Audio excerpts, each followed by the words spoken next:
L'inflation monte, l'INSEE nous dira tout à l'heure qu'elle sera au moins de 4% sur un an, ça veut dire un pouvoir d'achat grignoté. Alors entre les riches qui peuvent absorber le choc et les pauvres sur lesquels l'État concentre la redistribution, il y a un entre-deux, un gros entre-deux, c'est pour résumer la France à 2000 € par mois. Bonjour Riyad Halimi. Bonjour Dimitri. Bienvenue sur Europe 1, vous êtes le fondateur, CEO de FinFrog, c'est une start-up spécialiste du microcrédit à vocation sociale. Vous proposez des prêts de 100 à 600 € disponible en moins de 24 heures, remboursable en 3, 4 ou 6 mois. Vous avez commandé à l'IFOP, dans le but aussi de vous faire connaître, une étude sur cette France à 2000 €. Comment elle gère son budget? Comment cette France-là vit-elle le choc d'inflation, le choc de prix que nous connaissons actuellement?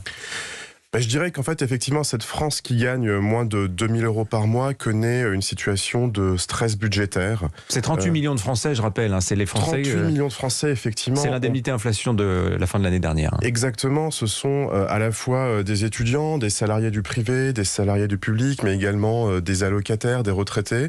Donc on parle de 38 millions de Français qui ont des difficultés à boucler leur fin de mois. 95% des personnes qu'on a interrogées se déclarent inquiètes par la hausse des prix et 70% se disent régulièrement qu'ils n'arriveront pas à finir le mois. 2000 € par mois, je rappelle aussi, c'est le salaire moyen en France, celui à partir duquel on n'a plus d'aide. Par exemple, la prime d'activité s'éteint aux alentours de ce niveau de salaire.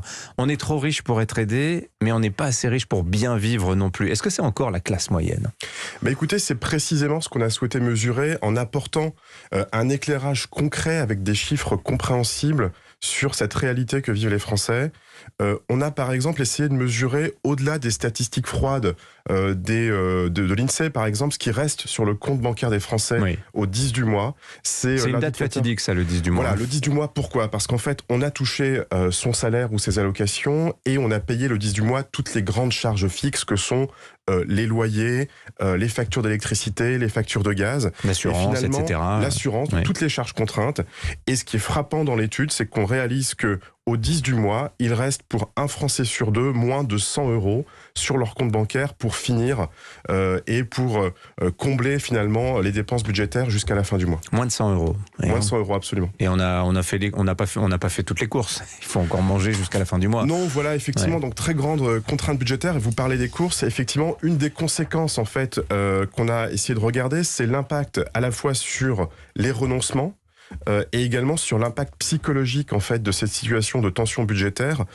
Les renoncements, ils sont nombreux pour ces Français qui gagnent moins de 2000 € par mois. 53% renoncent à utiliser leur voiture, 44% renoncent à se chauffer. Donc finalement, on voit une France qui est sous contrainte et une France qui est angoissée en fait. 72% des personnes qu'on a interrogées décrivent la difficulté à boucler le mois comme une angoisse au quotidien. Et le chiffre qui m'a frappé, c'est que 52% d'entre eux déclarent que ces angoisses provoquent des insomnies au quotidien. Ça, c'est l'impact psychologique dont vous nous parliez. Impact psychologique qui va jusqu'à la peur en fait de répondre au téléphone ou d'ouvrir le courrier. 18% d'entre eux ont peur que ces appels émanent de leur banque ou d'huissiers qui viendraient saisir leur compte. Alors pour autant, c'est intéressant, c'est de voir que Jérôme Fourquet de l'IFOP a participé à votre étude, aux commentaires qui l'accompagnent. Et Jérôme Fourquet, on a beaucoup parlé de lui ces derniers temps pour son livre « La France sous nos yeux ». Il s'est beaucoup intéressé à cette France à 2000 €. Et ce qu'il montre, et ce que vous montrez aussi, c'est que pour autant, on a beau avoir plus beaucoup d'argent le 10 du mois, on refuse de renoncer à consommer. Et c'est pour ça qu'on fait appel à des sociétés comme la vôtre, par exemple, FinFrog, je le disais, société de microcrédit. Mais vous vous dites responsable. Qu'est-ce qui vous distingue, vous, FinFrog, des autres? En quoi êtes-vous responsable? Oui, absolument. Alors, pour rebondir sur votre commentaire, effectivement, on a mené cette étude avec Jérôme Fourquet. Ce qui est intéressant, d'ailleurs, c'est qu'on a posé la question « Que feriez-vous si vous aviez 300 € de plus par mois ?» C'est une question qu'on a posée.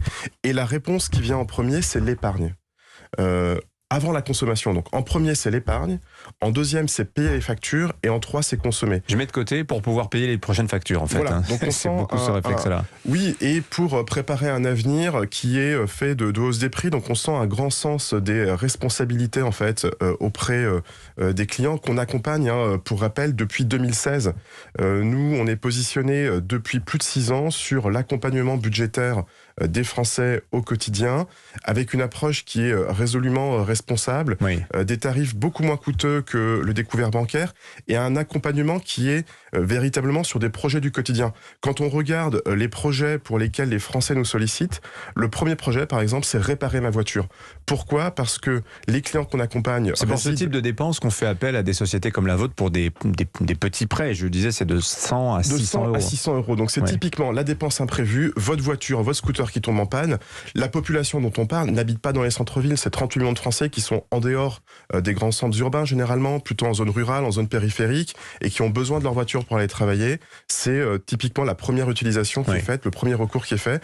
On accompagne également beaucoup de jeunes, beaucoup d'étudiants qui ont en plus des aides, des petits revenus complémentaires et qu'on va accompagner dans la gestion du quotidien. Oui, parce que le microcrédit a subi une campagne assez difficile l'année dernière, notamment d'associations de consommateurs qui disent attention, il y a un piège dans le microcrédit, parce qu'effectivement, souvent, vous dit si vous remboursez en 15 jours, vous payez pas d'intérêt. En revanche, si vous passez cette barre fatidique des 2 semaines, alors là, on peut se faire parfois assassiner.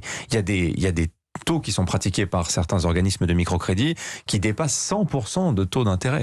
C'est en ça que vous distinguez. Alors nous, on se distingue très clairement. En fait, vous constaterez qu'on est l'acteur, je dirais, le moins cher, en fait, parmi tous les acteurs qui proposent du microcrédit. On est résolument ancré dans une approche responsable. On travaille avec un tissu d'acteurs associatifs. On travaille avec Crésus, qui est une association de lutte contre le surendettement.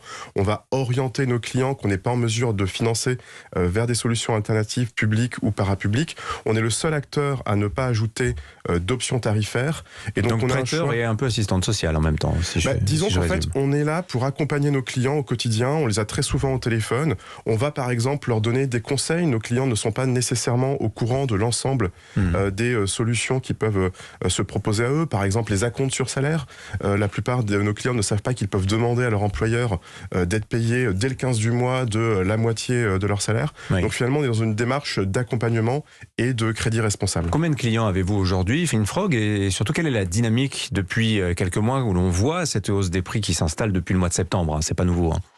Alors nous avons aujourd'hui 250 000 clients et on voit une dynamique en fait qui est effectivement de tension budgétaire accrue. Je parlais en fait de cet indicateur du SDIS du mois. On voit qu'en réalité le montant qui reste est en train de progressivement s'éroder.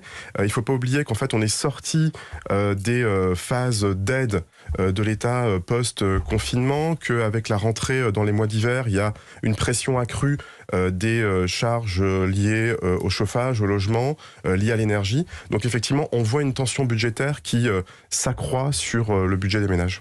Merci beaucoup Riyad Halimi d'être venu nous voir ce matin. Je rappelle que vous êtes le fondateur, CEO de Finfrog, et votre étude a été assez abondamment relayée par la presse. Elle est à retrouver également sur le site internet de l'IFOP. Merci d'être venu nous voir ce matin sur Europe 1.